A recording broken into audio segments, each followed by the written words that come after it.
Բնապահպանական կրթությունը Հայաստանում թերի է դպրոցներում այս առարկայի ուսուցումը պարտադիր չէ։ Ուսուցիչների վերապատրաստում է անհրաժեշտ։ Բնապահպանական կրթությունը նոր մոտեցում է պահանջում։ Դա այն մեր տրադիցիոն սովորական կրթությունը չի, որը իրականացվում է փակ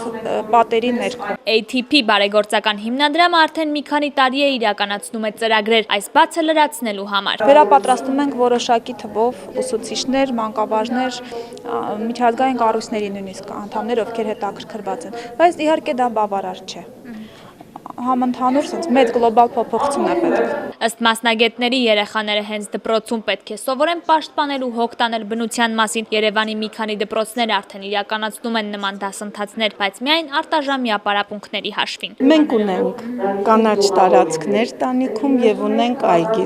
ATP-ի հետ իրականացրել ենք մոտ 500 ծառերի քանակով տուաները ծառատունք, որոնք որ հոգ են տանում, որոնց մասին երեխաները։ Խնդրի պետականորեն լուծման դեպքում չի լինի նաև մանկավարժական կադրերի պակաս։ Մեր ուսանողները ստանում են լիարժեք կրթություն, բայց հետո իրավունք չունեն դպրոց մտնելու։ Եւ երբ մենք գրել ենք նախարարություն, թե բայց ինչու, մենք գիտեինք հենց դա է պատճառը, իրենք պատասխանում են, քանի որ առարկա գոյություն չունի։ Հիմնադրամի առաջարկները արդեն տեղ են գտել կրթության զարգացման պետական ծրագրի նախագծում։ Նրանք հույս ունեն, որ շուտով բնապահպանությունը կդառնա կարևոր ու առաջնային առարկաներից մեկը, քանի որ էկոկրթության թերագնահատման արդյունքում կտուժի ինչպես բնությունը, այնպես էլ մարդիկ։